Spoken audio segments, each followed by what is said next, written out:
Hey everybody! So today I want to share with you guys how to make this homemade body moisturizer. It's very lightweight and it glides onto the skin so easily. I think you guys will love it. So let's get started. So the first thing you're going to need is a digital scale, and we're going to start out by measuring out our water phase. So go ahead and grab a heat-proof container and measure out 6.37 grams of glycerin. Then measure out 84.20 grams of distilled water and set this container to the side.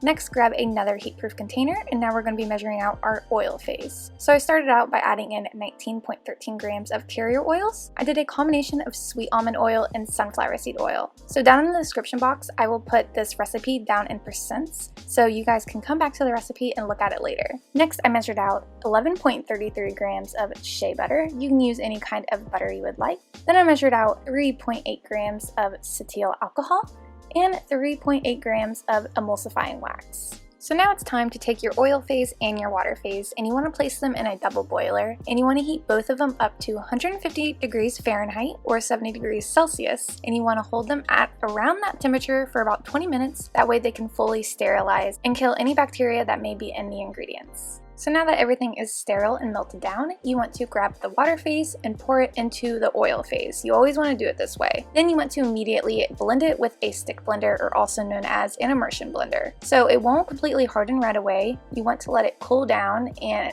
about every 5 minutes you want to come back and mix it again with your immersion blender. And once it's cooled down to a temperature where your preservative can still be active, because some preservatives can't be exposed to excessive heat. So once it's cooled down, it's time to add your preservative. I'm adding 2.55 grams of Leucidal SF Complete, and that is at a percentage of 2%, so make sure you're using your preservative at the correct percent. Leucidal SF Complete is used at 2%.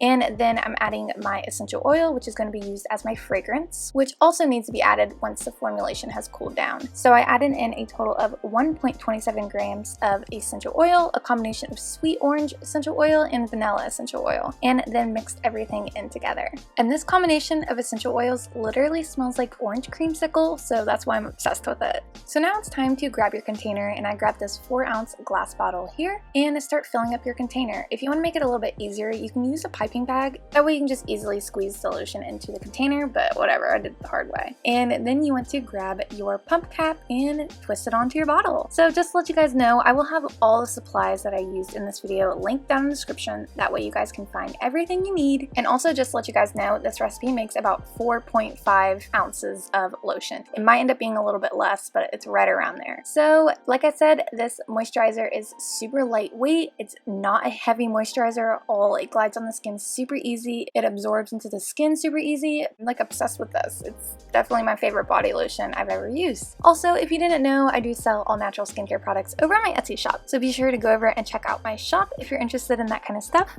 But yeah, so I hope you guys have a great week and hope to see you guys next time. Bye! I'm stuck in the motions. I've been consumed by the wrath of time, like I'm shattered in this life. It's still the path that I've chosen, because I've had a vision. Now I'm on a mission to find myself